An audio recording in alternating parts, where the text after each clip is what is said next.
Hey, what's going on guys, Jake here, and today we're going to be taking a look at the gear I use to shoot and edit my videos.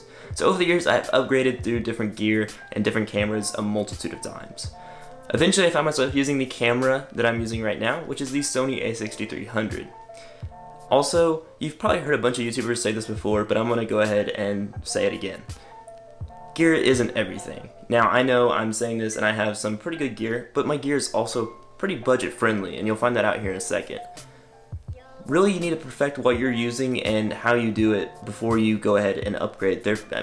Without that, it's going to be pretty much pointless if you have like a $5,000 camera, but your videos are just like everybody else's. You want to make them unique and you want to get your own style, and that's really all I have to say about that. But yeah, so without any further ado, let's go ahead and jump right into it.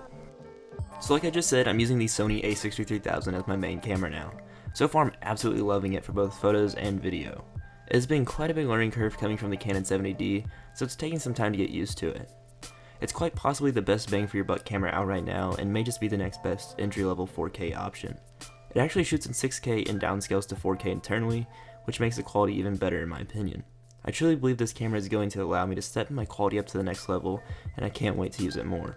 So as of right now, the lenses I'm using are the Canon 17-40 f4L and the Canon 50mm f1.8. Now since these aren't native to Sony, I do have to use an adapter, and the adapter I chose is the photodiox adapter. This is kind of like a cheaper Metabones, so it still works the same and it works good for me, so that's pretty much all I can ask for. Now I use the 17-40 for my more wide shots most of the time, and then the 50mm for the shallow depth of field shots that you see. To help me get some of those crispy shots, I use a couple of softbox lights around my room. They're from Limo Studio and can be found on Amazon for pretty cheap these days. Other than these, I usually have a lamp on in my room, and I try to use as much natural light as possible since I think it gives the best look. The tripod I use goes by a bunch of different names on Amazon, so I'll just be sure to link it down below along with everything else in the video. Anyway, it's a pretty basic tripod. I wouldn't necessarily recommend it unless you were on a budget, since it's okay for the price. Otherwise, save up and get something like a Manfrotto or Binro, which both seem to be a better option in just about every way. So when it comes to audio, I should probably set my game up, but as for the mics I use, I have the Blue Yeti for voiceovers and the Rode VideoMicro for when I'm talking into the camera. The Blue Yeti is a good budget microphone, and it gets the job done. I don't talk into the camera a whole lot, but when I do, the VideoMicro is capable of producing a much better sound than the onboard mic, and it's pretty cheap as well. So the computer I'm currently using to edit all my videos is my 2014 13-inch Macbook Pro. The software I use is Final Cut Pro 10, and this is what helps me keep the editing process smooth, even though my Mac isn't the newest model.